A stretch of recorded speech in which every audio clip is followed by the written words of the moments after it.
Your call cannot be completed as dialed. Please.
Your call cannot be completed as dialed.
Your call cannot be completed as done.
Oh, now it says my access code isn't recognized.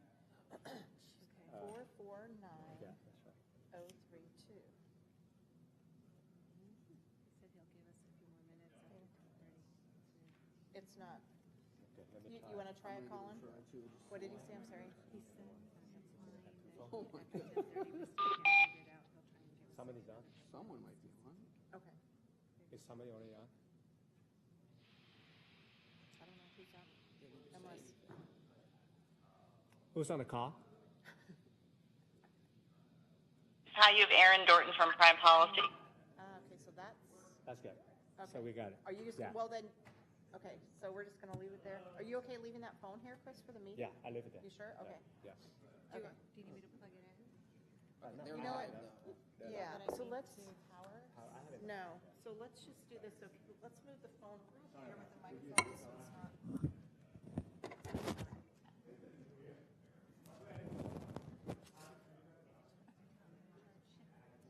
No, it should be fine. We'll just pray it.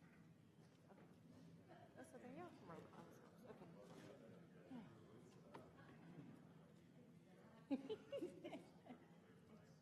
Oh my. The rest of the week has gone.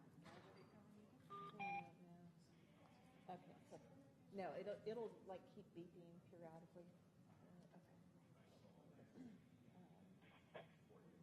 Yeah, if he calls the meeting to order because he's not here, just note the time, the start time, and then note the time when he comes, and the item number. I can go in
All right, ladies and gentlemen, thank you very much. We're going to call the County of Santa Clara's Federal Affairs Advocacy Task Force to order. The first item of business is a roll call as we call the meeting to order, and we'll ask the clerk to please call the roll and establish the presence of a quorum.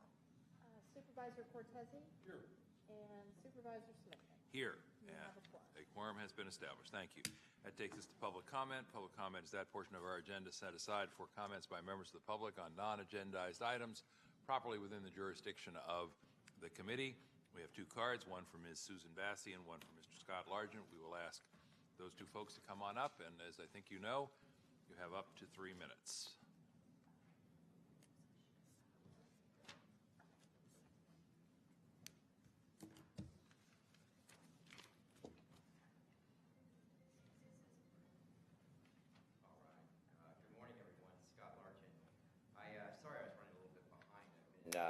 Spending a lot of time online now, editing videos and communicating with everybody in the world. Basically, it's been a fun experience. I get a lot of people chiming in on a lot of my hard work over the last 2 or 3 years, and I really am getting results out of this stuff. So I'm pretty excited about it. I have been, you guys know this, I've been attending all of Susan Bassey's criminal proceedings over at our criminal court, and that circus that they're putting on in our county right now is pretty shocking. This last court appearance, the defense counsel, her attorney, several other attorneys, I believe Philo is her last name. Yeah, she's a felony prosecutor that they put on this now. Now, bear in mind, it's a misdemeanor, so now they've assigned a felony prosecutor. They literally went from department to department trying to find a judge that would hear these motions. And it was hilarious watching this. They literally went from Molly O'Neill's wife that was higher up on I believe the 5th floor. Then they went over to Judge Socrates Manoukian, which is the most corrupt judge in all of the world. He wouldn't even hear this case. So then they went downstairs, so they kept going from department to department. Then they finally found, I believe her name's Judge Chapman. I didn't know much about her. I've had some other friends that have had to deal with her.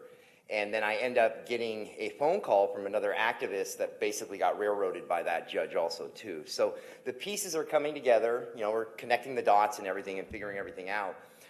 The motion that Susan was dealing with is that they were hiding evidence. So our DA was not providing evidence. In the file viewing room where the incident happened, there's a camera that's up in the corner. Now, this camera, if that video was provided, would show what judges were ordering law enforcement to do to harass me and intimidate me. They held me in front of a computer, literally held me so I couldn't move, okay? Now, this camera captured it, and then there was another member of the public that filmed with their camera right there. So they made him dispose of the information off his phone, they made him go onto his iCloud account, and they basically disposed of that, not to mention the harassment and intimidation that this man is dealing with right now to be a witness or to come forward. Now, without having this one camera that's up in the upper corner, that's going to completely not capture what they were doing to me. Now, Susan was filming police misconduct, okay? Now, why is this stuff just magically disappearing? Other footage reappears. I mean, this is just a joke. You know, civil grand jury things. I mean, James Williams, you got to start launching something. You got to start looking into your courts somehow. I mean, you have power that you can do things, and I'm just wondering why you just don't do anything. I mean, it's pretty shameful. I expect more out of our county counsel's office, and you guys are just coming across as absolutely shady. And the stuff they pulled with Victorious, that's just even worse. And this keeps happening. So it's shameful here in our county. Thank you. Thank you. Ms. Bassey? Thank you. The note you just passed around to yourselves was a request. If it takes me a little longer today, I've asked for an ADA accommodation. While the ADA law does not require me to give you a reason that I need the accommodation, I have a broken hand because of Deputy Gomez based on the event that occurred when I was filming police misconduct, which your courts have now destroyed evidence, and instead of there being an investigation about that, there's an investigation into me photographing police misconduct. I think we need to really look at that. So today I'm going to narrate my public comment with pictures because people have asked me to do that. So first I'm going to apologize for my printing. I've asked for my ADA accommodation, and I'm reminding everyone I need that accommodation because a Santa Clara County deputy broke my hand when he seized my phone on November 14, 2017. Now, I don't hold Deputy Gomez responsible for what happened. I hold the fact that he was not properly trained in how to deal with people filming misconduct in a public courthouse. And our judge has been legislating from the bench. And that's why we're in the problem that we are, because this county is not engaged in the activity it needs to be engaged in, which includes the separation of powers. I also am fully committed to reporting locally. And as a publisher, I have faced economic issues, and I am trying to figure out how we best publish these issues in our local communities with the economic realities that everyone involved in publishing and the media face. So, to mix it up a little bit today, I'd like to call this Humping Day, hashtag Santa Clara County District Attorney's Office. And I thought we'd add a little humor to what we usually talk about in public comment, which is usually a lot of dry and not very interesting things. Today, the word we're going to learn about is emoluments. You'll be hearing that a lot in the media today related to Washington, D.C. and what's going on nationally, and I encourage everybody to speak up locally and think globally. We're going to talk about government attorneys and emoluments. My investigation has been into government attorneys, and people have given me names when they tell me their opinions and their ideas in my interviews that I thought you would find entertaining. I'm dedicating this to the DDAs that are trolling Match.com and Twitter, because we have deputy district attorneys using their offices to date on Match.com. Or we can dedicate this to Scott Largent, his YouTube account, and his Facebook page, which are now starting to blow up. And I'd also like to dedicate this to Jeff Rosen for blocking people on Facebook and his social media accounts, which people have complained to me about as well. I'd like to let you know that I'm investigating taxpayer waste. That's hashtag taxpayer waste. I'd like you to know that I'm investigating election fraud, including the fraud that related to the Hirakawa run for sheriff and Aaron Persky's No on Recall campaign. I'd like you to know that DCSS is a disaster, and you're failing the families in our county that need you for child support. Joe, I've asked for one more minute to flip through these pages. And I'm going to ask you to pause for a moment. We're going to stop your time. I'm going to turn to the county counsel and ask for his advice. Mr. County Counsel, how would you suggest we proceed? Civil grand jury investigation. And if we have one more outburst, we'll have to clear the chamber, which I would prefer not to do. Okay. Mr. Williams. This is a time for verbal public comment, and I don't believe that the committee is obliged to provide extra time. All right. Here's what I'm going to do. I'm going to provide one more minute today as a courtesy, and then I'm going to ask the county council to explore the issue further so we know what the rules are for subsequent meetings. You have one additional minute. Please proceed. Thank you, Joe. I'd like to remind everybody that in 2016, the civil grand jury in Santa Clara County investigated our district attorney's office and noted a number of problems, and that nothing has happened since. The crooked culture began with prosecutor Alan Noodleman, and that's documented in a case. Records, wreckage, 226.A. You may recall Lisa Herrick and a number of agencies were sued for their records requests. Lisa Herrick, nicknamed Lisa the Liar Herrick, is now the court counsel in our local county courts, and she's blocking appeals, among other things. Deputy DA victim silencer James Gibbons Shapiro has been failing victims in our county. DDA David Angel and Demons has also been failing victims. DDA John Chase of Can't Catch You University, that's his new nickname. He's not investigating public corruption. Stuart Scott, AKA Harvey Weinstein in a robe, is continuing to harass people in our courts. And DDA Allison the Fact Fluffer Philo is also a problem in our local courts. Thank you, Joe, for the additional minute. All right, thank you all very much. That takes us to item number 3, which is to approve the consent calendar and changes to the task force's agenda. I don't anticipate any changes. Supervisor Cortese, without objection, we will approve the consent calendar and without changes to our agenda today. Is that agreeable? All right, then, without objection, so ordered. And before we go on with the rest of the report, I do want to indicate, particularly for those who are on the phone and can't see firsthand, we appreciate again the presence of Tom Pike from Congressman Ro Khanna's office. Pleased to have you here. Thank you. Pike, anything you want to share today, please just lean in, and if you push the button as you see, I'll see the red light comes up, and we'd be happy to include you. All right? Great, thank you. Thank you, and thank you again for being here. All right, that takes us to item number 4, which is to receive verbal reports from the chairperson and the vice chairperson relating to items of interest to the task force. I have none today. Supervisor Cortese, anything you want to share for the record? Nothing to add, thank you. All right, then we can move straight to the verbal report from the Office of the County Executive relating to items of interest to the task force. Anything from the County Executive? Dr. Smith. We'll turn it over to Danielle Christensen. All right. Ms. Christian? Thank you. Good morning. Danielle Christian, Legislative Manager. Congress has been out of the Capitol since the end of the second week of October, so there isn't anything on the legislative front to share with you.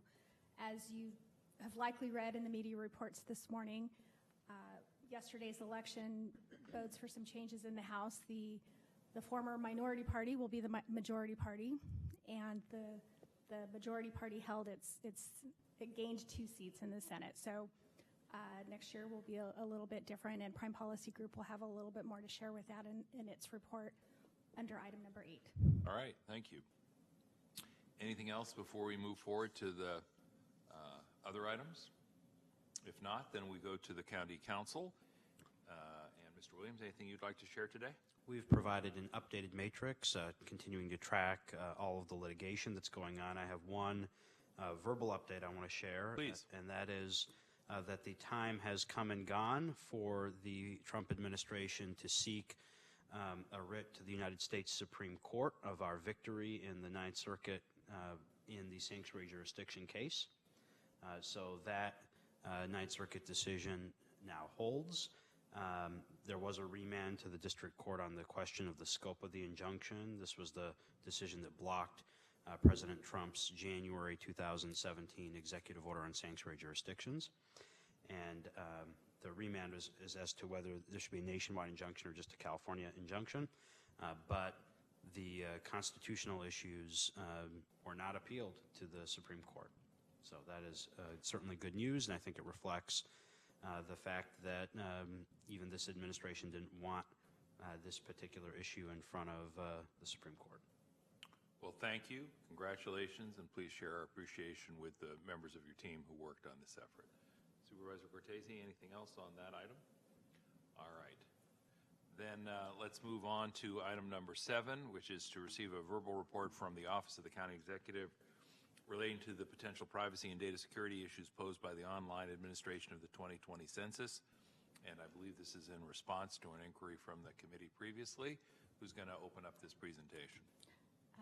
I'm going to open it up by introducing Mike Shapiro, the Chief Privacy Officer, and Justin Dietrich, the Chief Technology Officer. I'm going to provide a very brief overview of some of the things that were raised last time, and then provide a quick update on what we've done to date.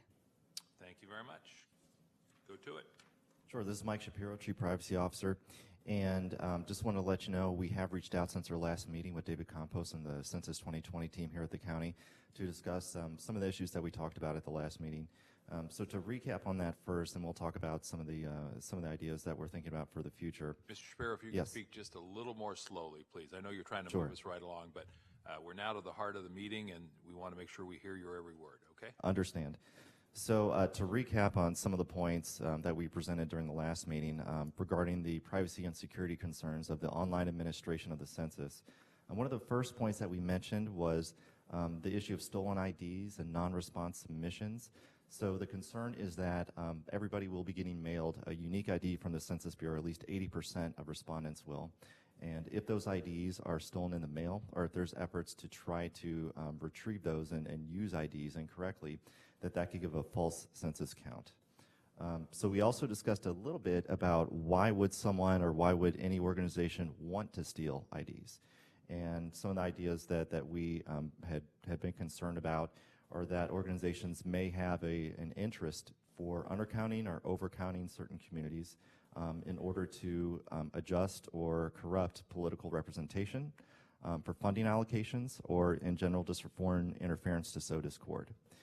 So some of the other privacy concerns that we had are that if, for example, you use a non-ID submission, which is when an individual wants to respond to a census survey, but they don't have their unique ID, the Census Bureau still wants to encourage them to respond and to be counted. So in those cases, in order to verify identity, those particular forms have to be corroborated or verified with administrative records, which means those are other government records. It could be from the IRS, it could be from the Social Services Administration or CMS, for example, to try to verify that somebody is who they say they are and are typically at the address that they say they are. The problem with that is that those administrative records may also not be accurate. So if someone intervenes and submits a non-ID, non-unique ID census form and represents themselves as someone who they say that they're not, then the problem is that they can be undercounted. For instance, they could say, you know, that there could be a household with 4 people, and they may misrepresent that and say that there's only 1 person in that household. By doing that, what that means is that that household is undercounted, which means that that district can be undercounted, which means that our political representation for certain areas can also not be representative of what the community is. So those are some of the ways that if privacy issues or if the trust in those issues are not addressed, that could actually have a pretty negative consequence. And that goes to one of the other points that we mentioned, just in general, speaking about public trust in government and about privacy and data sharing in the immigrant community. As we all know, the citizenship question raised great concerns about immigrant communities, not only across California, but across the United States. So in general, if public trust is not there, whether that's through privacy issues, security issues, or in how that unique ID is handled, that can actually impact people's response rates. So we want to make sure that we certainly have these privacy issues and security issues addressed and make our recommendations as necessary onward to the state of California and the Census Bureau so that they understand the concerns. And it's not that they're not totally aware right now, but we at least want to make sure that our voice is heard, because certainly within this state and this county, we have communities and immigrant communities that can certainly be affected by this. Also, one of the final points, just to recap on what we stated last time, was because of testing and budget shortfalls, that there was only 1 test that was conducted in the state of Rhode Island as opposed to 3 trial runs. What that means is that any lessons learned from that 1 test done in Rhode Island, which there's probably questions about whether or not that's truly representative of the United States and the communities that we have here. With that 1 test, they really did not have an opportunity to gather those lessons learned and apply them to other trial runs. So they're going off of only a single trial run before they go live and hit the Census 2020 in a couple years from now. And so our concerns is that any privacy or security shortfalls that may have been exhibited or discovered during that time period, they're not going to have an opportunity to correct those, to fix them, and do another trial run before this goes live. So those are some of the privacy concerns that we considered last time. As of right now, it's only a couple months since the previous report. We do have a couple other reports that we noticed. For instance, the state of California, they actually have a complete count California commission that, or committee, sorry, that is part of their program, their government operations agency. And they published a report, and part of that report was an update on the trust and confidentiality that they felt, at least at the state level, of the concerns that they had with the federal administration of the census. Now, some of those related to privacy. Some of the other points actually related a little bit more to messaging and trust in government, especially with the citizenship question on there. So we think that it would be a good idea for us to, and working with Danielle as well, to make sure that we reach out to at least our state counterparts within that particular committee to make sure that our voice is heard, and to work with them to see how can we make sure that our privacy concerns and security concerns are brought up to the top to make sure that the Census Bureau is aware of that. So part of their commission and their effort is to make sure that their voice is heard at the federal level. And I think it's important for us to make sure that we work with them as much as we can, and to see if they, of course, want to work with us to try to make sure that our citizens' concerns and our residents' concerns reach up to the top as well. So those were some of the areas that we talked about last time, and kind of bringing in that new component of working with the state as well. I will say that we did reach out to David Campos and his Census 2020 team to discuss the messaging part of it, because while our part of it and sort of the scope of this discussion was originally just about the online administration concerns of security and privacy with the 2020 census, we do understand that there's greater concerns here, and so we wanted to make sure that we coordinated with the Census 2020 group here at the county on the messaging part of it, on the outreach part of it, because they really have a little bit more of a means and mechanism to do that. So that's kind of our privacy update and a little bit more about our coordination efforts. And we're going to work on taking those recap points and bringing them together into a memo for the full board off agenda. And as well, we'll continue to provide you, this particular task force, with updates on an ongoing basis. But I want to go ahead and hand it over to Justin Dietrich, the Chief Information Security Officer, for any further updates on cybersecurity. Mr. Dietrich. Yes, thank you. Justin Dietrich, Chief Information Security Officer.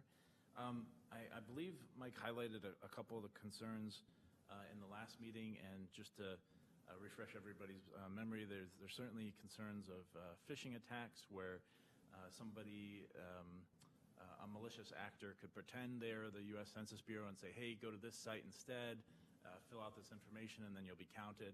And then in the end, it's just a malicious site that's not actually counting their the household. Also, census employees will certainly be targeted to control their accounts, and if they're able to email from their accounts, it would even provide even more legitimacy to that fake website if that were to happen, which is very likely to happen. Happens a lot of times in any major initiative. And then also the denial of service attacks.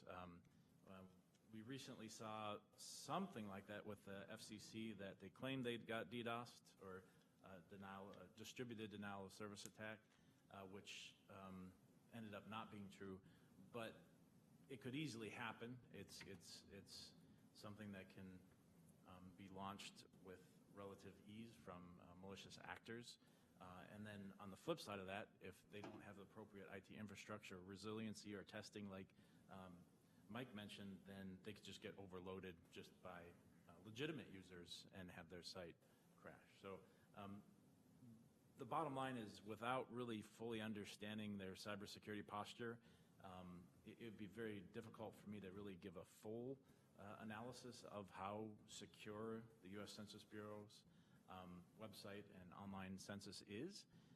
And they probably shouldn't give it too publicly out, because then everybody would know the deficiencies. But in general, it's going to be difficult to say exactly where the deficiencies are and what could potentially happen. But there's a lot that could go wrong. All right. On that cheery note, anything else before I turn to Supervisor Cortese or Mr. Pike for comments or questions?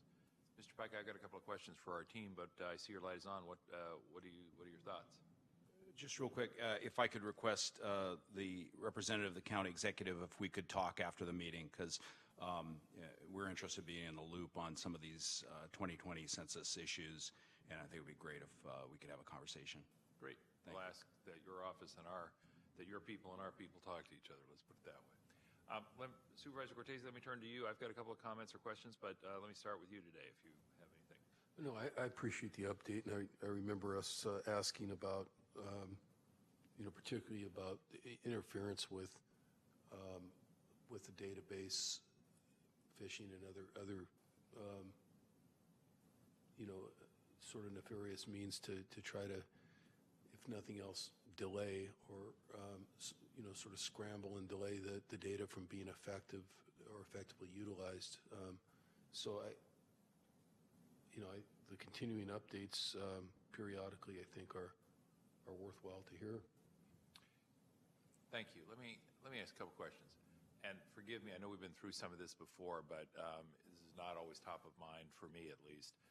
So at some point in the census process, as an individual who lives in Santa Clara County, and who's been in the same residence for a very long time now, the expectation is that I'll go to my mailbox and get a piece of mail that will have an individual identifier. Is that correct? Yes, that's correct. It'll be considered the census unique ID. And I'll get some instructions from somebody at the federal government saying, hi, Mr. Simidian, important that you participate in the census. We hope you'll go to a computer somewhere, sit down, and provide your unique ID so that we can ask you a few questions and get you tallied for the census. Is that the gist of what's going to come to people? Yes, that's correct. And you indicate that that's going to come to a lot of folks, but not everybody. And if I were to say, who are the lot of folks that are going to get that in the mail and who are the folks who are not, is there a rough way to describe who's going to get that in the mail and who's not? It should be a random selection, and that'll be 80% of the population that'll receive it. 20% will have the paper form. And so if if I get the paper form, it's just because I was probably randomly selected to be in the 20% cohort, not the 80% cohort. Yes. Okay.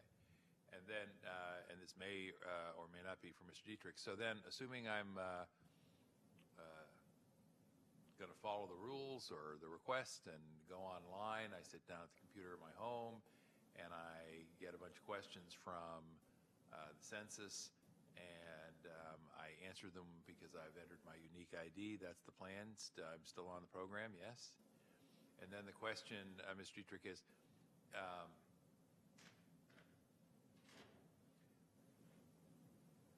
what's the level of concern, if any, that information that is provided in this way online is compromisable, hackable, and I'm particularly mindful of the fact that just, a few years ago now, we had the Office of Personnel Management, which is a federal entity where you would think there'd be pretty rigorous security. And if I remember correctly, something like 20 million records were compromised at the time. So anything you can share with us, understanding that the Census Bureau and the federal government don't provide their security techniques to you, about why people shouldn't be concerned about the integrity of their data? I'm not trying to sow distrust or unnecessary concern here, but I just, if the top titans in industry are getting hacked on a fairly regular basis, which we know because of the security breach notification requirement, and if our own federal government has previously been hacked, what assurances are we being given by folks in the census world that they've got this covered? I'm just the bearer of good news today, for sure. Okay. But I believe they are claiming they've gone through a NIST compliant cybersecurity assessment, and that's the National Institute of Standards of Technology, and actually our own county aligns to the NIST standards. Just about everybody derives their standards and policies from NIST, so it's very it's the industry standard. So if that is in fact true, then certainly that helps quite a bit. But as you mentioned, the OPM follows NIST as well. So there's certainly, to be honest, there certainly is a risk, for sure. I mean, that database could be compromised, or the data that's in that database could be changed without knowing the full protections that are in place. So there certainly is a risk. Okay. And then you've described the other potential risks to privacy and data security around the malicious actors who might try to take advantage of the fact that there's a census underway and compromise people's individual security or approach them individually with misrepresentations as to who they are.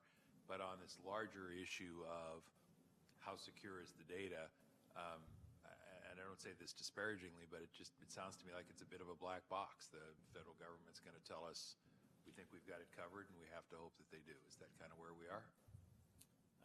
Yeah, and rightfully so, though, too, because once again, if they disclose everything publicly, then it could lead to somebody else, a malicious actor, seeing. No, and Supervisor Cortese and I have both expressed concern at various points about election security, and of course, you and Mr. Shapiro and others have been working with FGOC on this issue for the last 4 or 5 months now, and frankly, it's been a struggle for me as an elected official, because I have folks out in the community who ask me, aren't you concerned? What are you people doing? And I tell them I am concerned and that we are doing something, but I haven't wanted to be widespread in my publication of those efforts, in part because I don't want to share information that would be helpful to someone who wanted to compromise our security, but even more broadly because I don't essentially want to communicate the information in a way that someone might construe as a challenge or a dare, and the last thing I want to do is incentivize somebody to see if they can take a shot at us, quite bluntly. So it's a hard conversation to have, and sometimes I just come to the conclusion that not having it is the better judgment, notwithstanding the fact that people understandably have a right to ask questions about the security and integrity of their election system, or in today's context, about our census system. Well, if that's what we know, and if there are some real limits to what we can know, then I'm not sure there's much point in probing much further here, and we will have Mr. Pike follow up with you just in terms of making sure that our county and federal folks are talking to one another. Mr. Cortese, last call. Anything else on this item?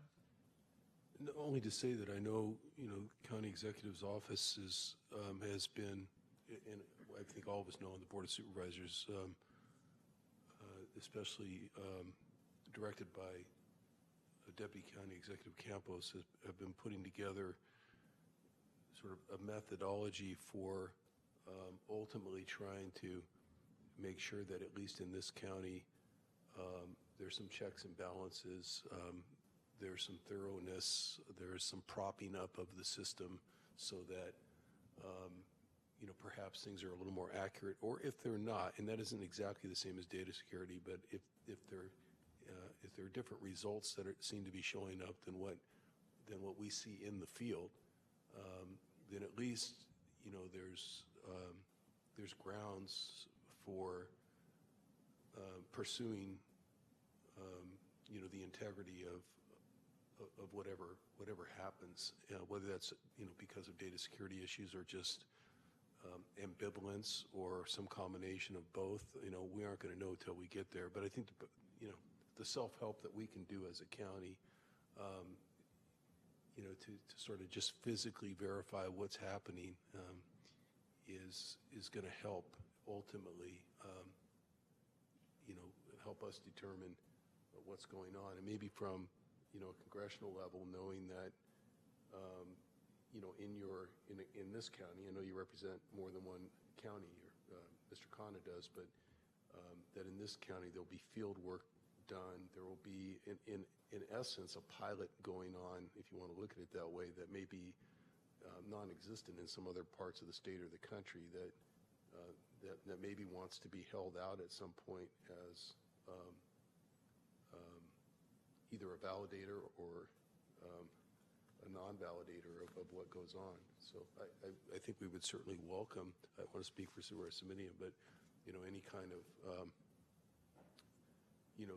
continued congressional oversight, especially given the results of apparent results of yesterday's election, but congressional oversight of pilots like we're going to be running here in this county that attempt to validate what's actually going on. It's just a thought. Something worth discussing, I guess. Oh, great. Well, we'll be in communication and are looking forward to being proactive on working together on that. Thanks. Thank you. Well, then I think I'll say thank you to the team.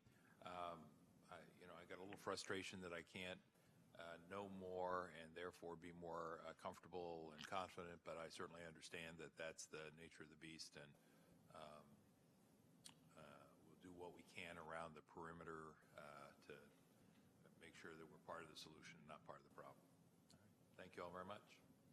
That takes us to item number 8, which is to receive the verbal report from the folks at Prime Policy, who I believe are on the line. And just for a sort of a quick midterm election debrief and climate forecast, if you will, with our new Congress, I know it's literally been just a matter of hours, but as we start to think about the work of our county and our federal focus, what would you sort of lay down as some thoughts about how we ought to be thinking about the year ahead or the next 2 years ahead, given the Congress that's been elected? Ms. Christian, do I start with you, or do I go straight to the folks at Prime? Straight to the representatives from Prime. Thank you. All right, thank you. Ms. Dorton, are you on the line? I'm here. Can you all hear me? Because we're having a hard time hearing you today. All right. Well, I bet if I come up to the dais and speak directly into the microphone, it'll be a little easier. Is that better?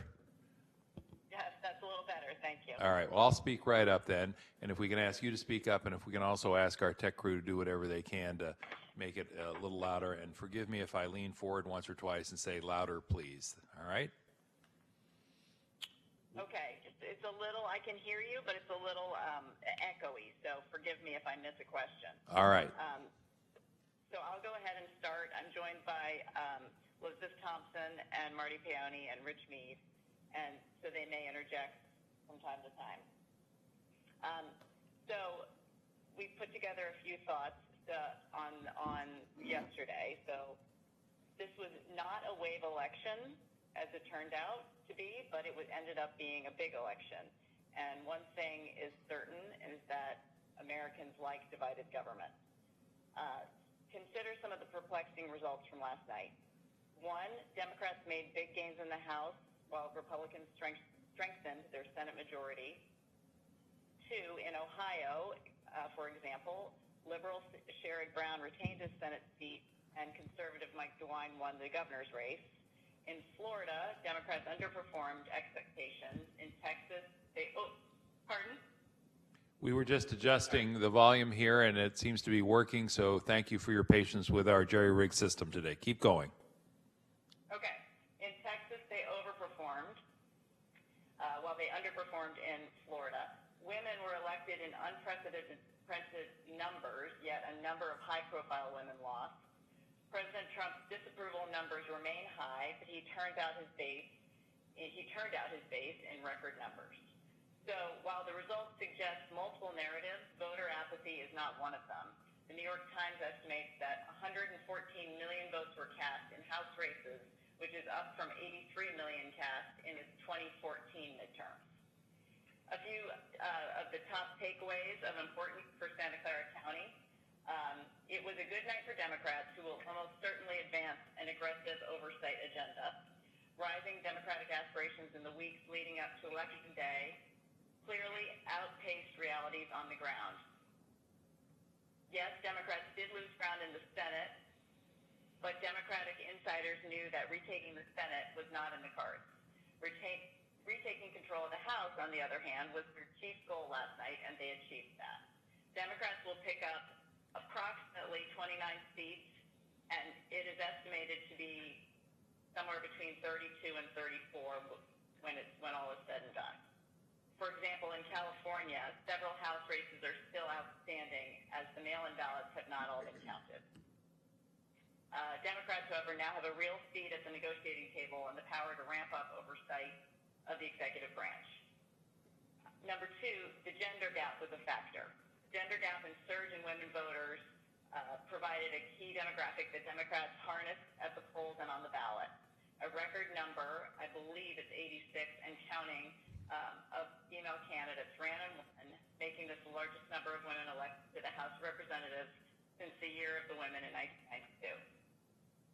Conversely, on the other side of the Capitol, there's widespread agreement that Democratic Senate candidates suffered a notable setback in key races in the wake of the Brett Kavanaugh Supreme Court confirmation vote. Number three, a strengthened Senate Republican majority is well poised to advance Trump's nominees. Senate Republicans retain seats in Tennessee and Texas while picking up hotly contested Democratic seats in Florida, Indiana, Missouri, North Dakota, and perhaps Arizona. Republicans are likely to see a 54 to 46 seat majority, roughly. A divided Congress and uncertain political outlook in 2020 will keep Senate Majority Leader McConnell focused on confirming judicial nominees who will shape the judiciary for decades to come. The president still knows how to rally his base. He did not appear on the ballot this year, but he was a factor in just about every contest. He was a drag on Republicans in many suburban districts, but boosted turnout considerably in solidly red, largely rural areas. The 2020 elections begin today, unfortunately. Trump will fend off a primary challenge. Democratic aspirants will travel to Iowa and New Hampshire, and everything that happens in Washington will be viewed through the prism of the 2020 elections. Lastly, on that point, don't expect bipartisan compromise and grand bargains. There will be some legislative optimism regarding prescription drug pricing, infrastructure, and prison reform. And over the next few months, political pundits suggest that President Trump and Nancy Pelosi, who are deal makers at heart, may mutually benefit by striking grand bargains. Anything is possible, but the odds are against big bipartisan deals. partisanship is likely to heighten, not wane. All that said, while partisanship and dysfunction will continue to mark Congress's overall report card, the new class of freshman Democrats seek to govern and find a way to put legislative wins on the board. No matter how small, Representative Pelosi is aware of the dynamics of each of their districts, and she is known to be one of the most skilled legislators and vote counters of her time. Looking forward, she will try to work with her members to earn them legislative successes. So what does this all mean specifically for Santa Clara County? On the positive side, the Affordable Care Act is safe for now. There may be some action on bipartisan fixes in the Affordable Care Act to make improvements, but Pelosi will be able to curb any additional efforts for repeal. Cuts in entitlement programs will not be on the agenda due to strong Democratic opposition. Both Pelosi and White House will have proposals to control rising drug prices as well as additional opioid measures, both of issues of which could find bipartisan compromise.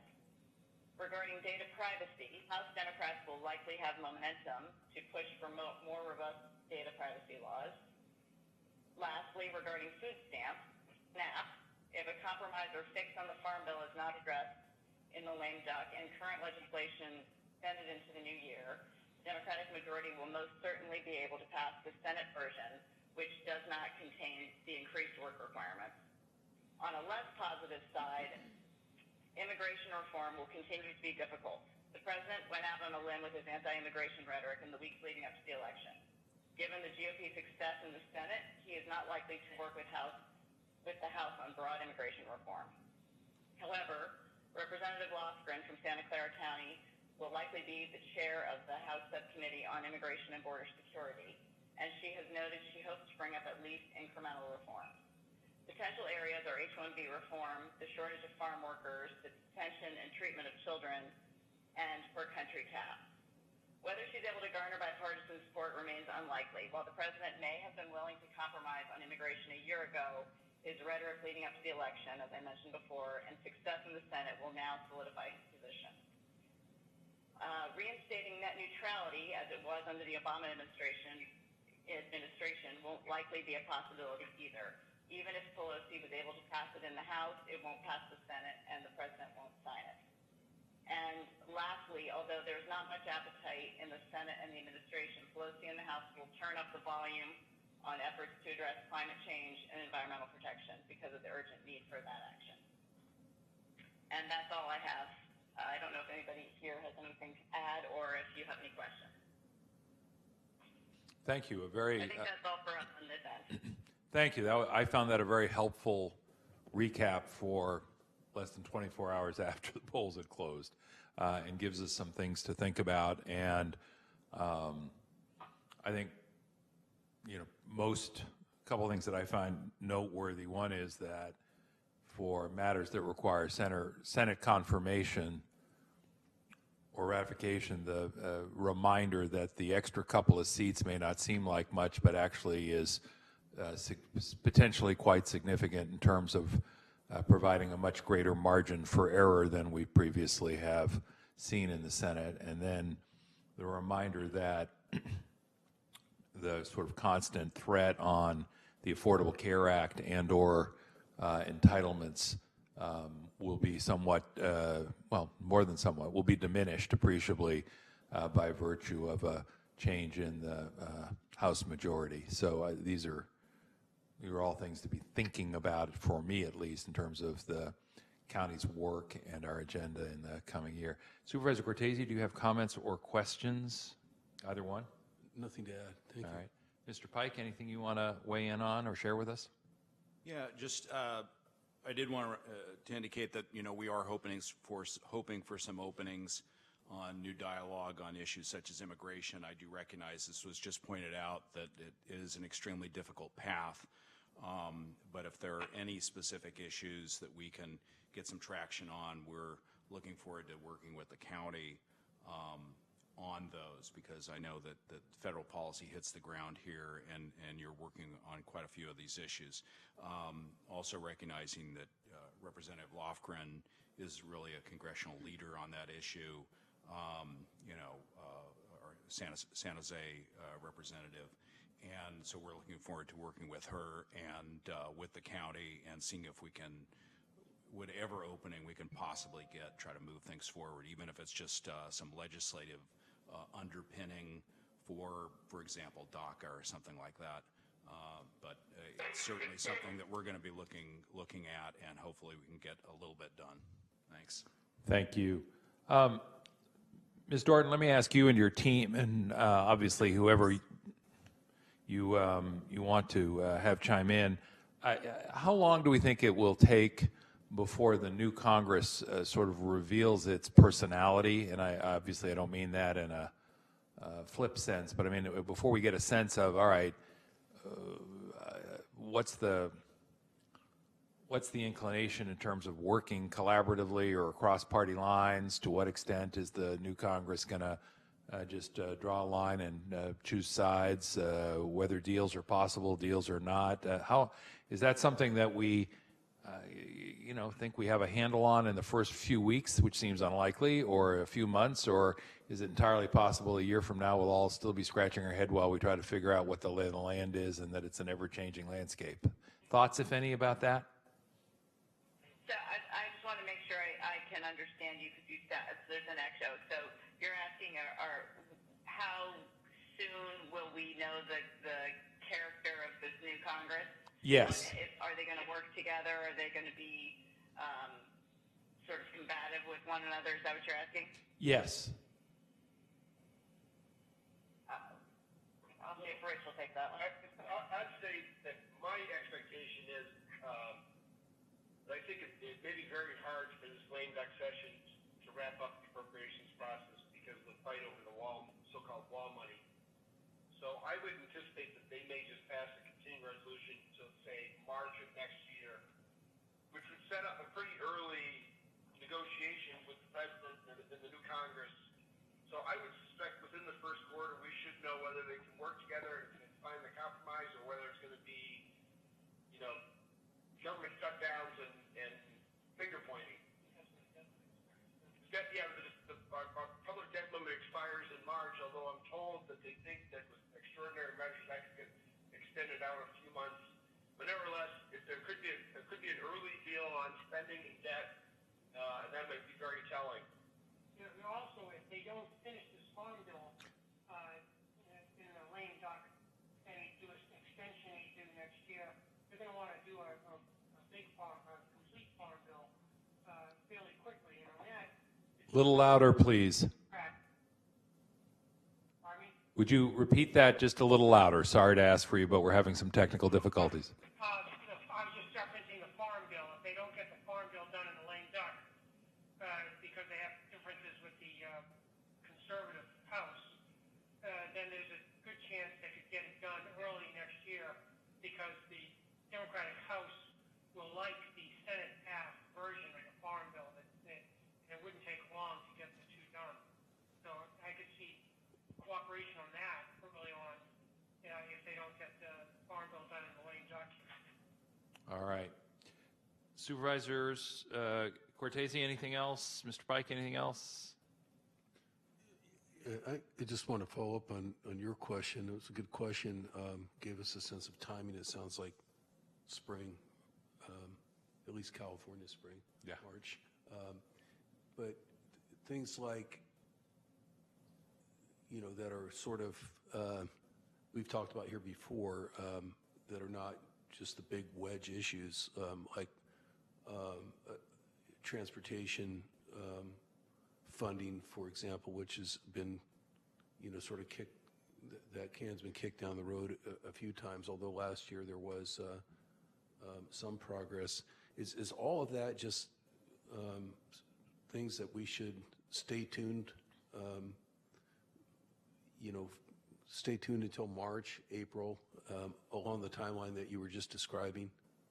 Could you hear the question, Prime? Unfortunately, not really. Could you? I'm just gonna. I apologize. Yeah, I'm just gonna try and loud and clear say, Supervisor Cortese was asking about important issues that may not be wedge issues, matters like transportation funding, for example. are those the kinds of issues where we're probably going to have to wait until spring to get a sense of the new Congress's willingness and ability to work effectively to move the agenda forward?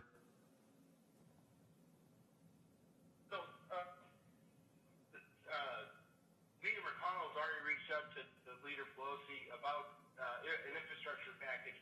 The highway bill has to be reauthorized by 2020, September 30th of 2020. So my guess is that they'll begin to work on that pretty quickly and start to try and write that new big highway bill early in the Congress. So we could see some potential cooperation around that issue. And since my colleague Supervisor Cortese has raised the transportation question, I can't resist asking, and if you want to say you'll get back to us on it, that's fine. But any thoughts about what the new Congress means, if anything, in terms of the potential for high-speed rail funding in California from federal sources?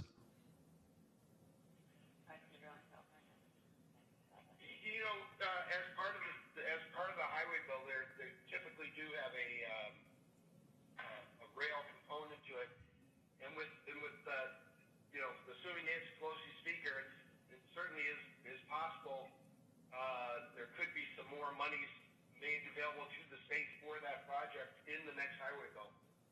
All right. Well, we'll. Where are they going to find the money? And funding the entire bill is going to be difficult. They're going to have to agree on some funding stream, and that's what caused some real problems with the last highway bill. And they ended up cobbling together a bunch of different taxes and loophole closings in the Internal Revenue Code, and it pretty much exhausted those routes. But you never know. I mean, Ways and Means and Finance Committee staff can be very creative. All right.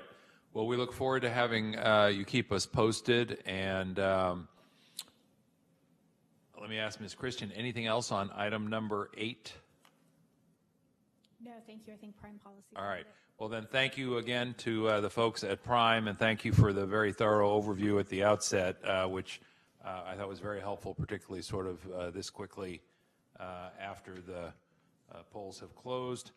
That is the last item on our agenda, other than the consent calendar, which has already been approved. So unless there are additional comments, and I'm looking left and I'm looking right, and there do not appear to be any, we'll say thank you to you all, and we are adjourned to our next regular meeting, which is not until Wednesday, February the 6th at 2019 at 10 a.m. in these board chambers. Thank you all very much. We are adjourned.